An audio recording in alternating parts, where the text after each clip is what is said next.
ఈరోజు ఉదయం ఒక వీడియో రిలీజ్ చేయడం జరిగింది డిఎస్కే న్యూస్ ఛానల్లో. మరి పని చేయించుకొని ఆంధ్రా నుంచి హైదరాబాద్కు తీసుకొచ్చి మరి డబ్బులు ఎగ్గొట్టాడని చెప్పేసి మనం వీడియో చేయడం జరిగింది. మరి ఈ న్యూస్ కవరేజ్ ద్వారా మరి ఈరోజు యావత్ తెలంగాణలో చాలామంది కూడా వీడియో చూసి సీనన్న దయచేసి వాళ్ళకి ఎట్లనైనా న్యాయం చేయండి అని చెప్పేసి అంశంలో భాగంగా చాలామంది కాల్ చేయడం జరిగింది. మరి ఈ విషయం మన దృష్టికి ఎలా వచ్చింది అనే అంశంలో భాగంగా మనతో పాటు శ్రీధర్ సార్ని రెండు మాటలు అడిగి తెలుసు. శ్రీధర్ సార్ నమస్తే. నమస్తే సీనన్న.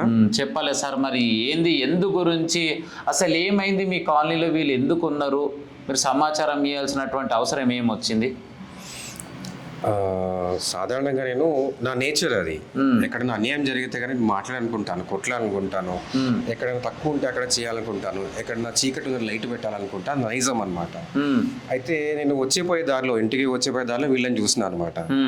ఆ తర్వాత మా ఫ్రెండ్ ఒక అతను మా కాలనీ వాళ్ళకి స్పందించారు.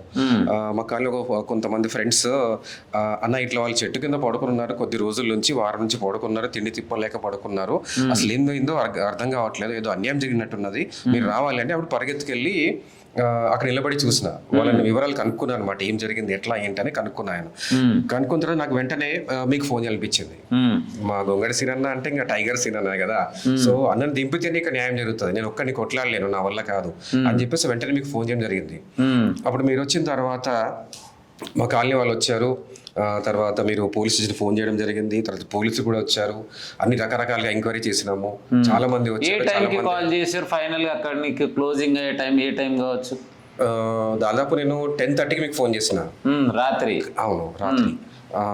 అది మొత్తం అదంతా పోలీసులు వచ్చేంత వరకు ఎంక్వైరీ చేసుకునే అంతవరకు దాదాపు 12:30 గంట అయింది. దాటిన తర్వాత అక్కడే ఉన్నాం మనం. సో పోలీసులు వచ్చి మనకి ప్రామిస్ చేశారు, తప్పకుండా మనం ప్రాబ్లమ్ సాల్వ్ చేద్దాం అన్నట్టు వాళ్ళు చెప్పారు, ప్రామిస్ చేయడం జరిగింది.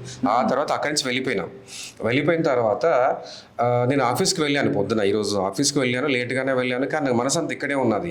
పాప వాళ్ళు చెట్ల కిందనే ఉన్నారా, వాళ్ళకి రావాల్సిన డబ్బులు వచ్చినాయా లేదా, వాళ్ళ నేటివ్ ప్లేస్ కి ఎప్పుడు వెళ్తారు, సురక్షితంగా చేరుకుంటారా లేదా అనే బాధ నాకు మనసులో ఉందన్నమాట. ఆఫీస్లో పని చేయలేకపోయినా నేను.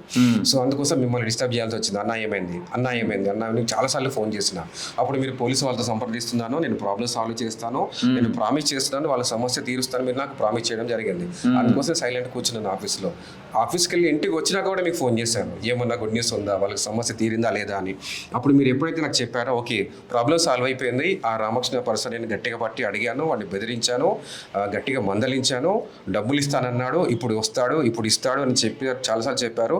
ఆ తర్వాత కూడా డబ్బులు ఇచ్చారని కూడా చెప్పారు మీరు. అప్పుడు నాకు చాలా సంతోషం అనిపించింది, మీరు ఆ గుడ్ న్యూస్ విందామని పరిగెత్తుకొచ్చినాను అనమాట. అది జరిగింది. సో వాస్తవానికి శ్రీధర్ సార్ చెప్పేటువంటి ముచ్చట్లో భాగంగా నాకైతే చాలా హ్యాపీ అనిపిస్తుంది.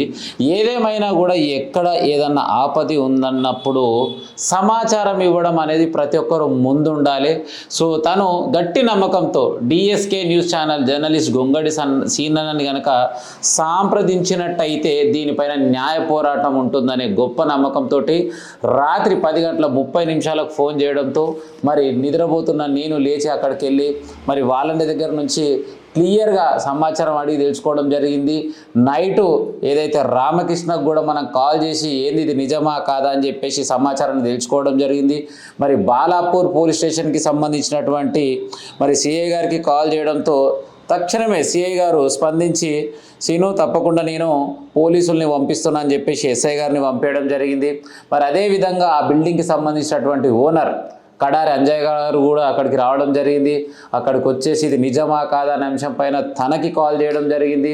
మరి ఉదయాన్నే నైట్ అంతా కూడా కష్టపడి ఆ వీడియోని అప్లోడ్ చేసి ఉదయం నుంచి మళ్ళీ శ్రీధర్ సార్ కాల్ చేయడం జరిగింది. సార్ ఏమాత్రం కూడా వాళ్ళని మరి మనం మాత్రము వాళ్ళని విడిచిపెట్టే ప్రయత్నం లేదు, వాళ్ళకు మాత్రం న్యాయం చేయాలని.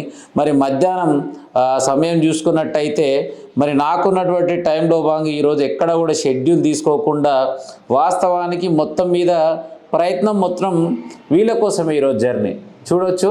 ఒక్కసారి విజువల్లో ఇది పోలీస్ స్టేషన్కి వెళ్ళి మళ్ళీ మధ్యాహ్నం 2 గంటల సమయంలో సిఐ సార్ తోటి అక్కడ ఉన్న వాళ్ళతోటి సార్ తోటి మాట్లాడి మళ్ళీ ఫోన్ చేయడం జరిగింది. మరి సాయంత్రం మీకు క్లియర్గా చూపించే ప్రయత్నం చేస్తాను. సో సాయంత్రం మళ్ళీ వీళ్ళని మా ఇంటి దగ్గరికి పిలిపించి ఏదైతే రామకృష్ణ అనే వ్యక్తి ఉన్నాడో తనకి ఈ విధంగా ఫోటో సెండ్ చేసినాం. దయచేసి రామకృష్ణ గారు, ఈ కుటుంబాన్ని గనక మీరు న్యాయం చేయకపోతే నేను ఎంతకైనా సిద్ధంగా ఉంటాను. దయచేసి మీ ఇంటికి రావడానికైనా సిద్ధంగా ఉంటాను. పోలీసు వారి సహకారంతో మీ లొకేషన్ తీసుకొని వస్తానని చెప్పేసి తనకు కాల్ చేయడంతో వీళ్ళు ఇక్కడ కింద కూర్చున్నటువంటి ఫోటోని తనకు పంపించడం జరిగింది. సో క్లియర్గా వీళ్ళు ఎన్ని డబ్బులు రావాలంటే ముందుగా చెప్పినటువంటి డబ్బులు టోటల్గా 35,000 రూపాయలు మాకు రావాల్సింది. అంటే తను ఫస్ట్ చెప్పిండు నేను ఒక 15,000 రూపాయలు మాత్రం ఇవ్వగలుగుతా, అంతకంటే ఎక్కువ ఇవ్వలేనంటే లేదు, ఖచ్చితంగా నేను చెప్తున్నా ఒక 5,000 తగ్గించుకొని 30,000 రూపాయలు ఇవ్వాల్సిందే అని చెప్పేసి గట్టిగా మాట్లాడడంతో ఫస్ట్ ఒక 14,000 రూపాయలు వేసిండు. చూడండి, ఒక 14,000 రూపాయలు వేసిండు. నేను మళ్ళీ చెప్పిన నువ్వు 14,000 వేస్తే కాదు, మళ్ళీ కావాలి అంటే మళ్ళీ 14,000 వేసిండు. ఈ 14,000 కూడా సరిపోవు, టోటల్ 30,000 ఇవ్వాలంటే చెక్ చేసుకోవచ్చు. ఇక్కడ మీకు ఏదున్నా కూడా ప్రూఫ్ ద్వారా చూపిస్తున్నా, ఎందుకంటే వాళ్ళకు కూడా తెలియాలి మా డబ్బులు ఎన్ని ఇచ్చిండు. చూసిరు కదా, ఓకేనా? 30,000 రూపాయలు వాళ్ళు కష్టం చేసినటువంటి డబ్బులని ఈరోజు శ్రీధర్ సార్ చేతుల మీదనే వాళ్ళకి డబ్బులు అందేయడం జరుగుతుంది. చూడొచ్చు లైవ్లో. ఒక్కసారి ఏం ఇవ్వండి సార్ డబ్బులు అవన్నీ ఉన్నాయి ఒక్కసారి. 30,000 ఉందమ్మా, మీరు లెక్క పెట్టగలుగుతారా? లెక్క పెట్టండి.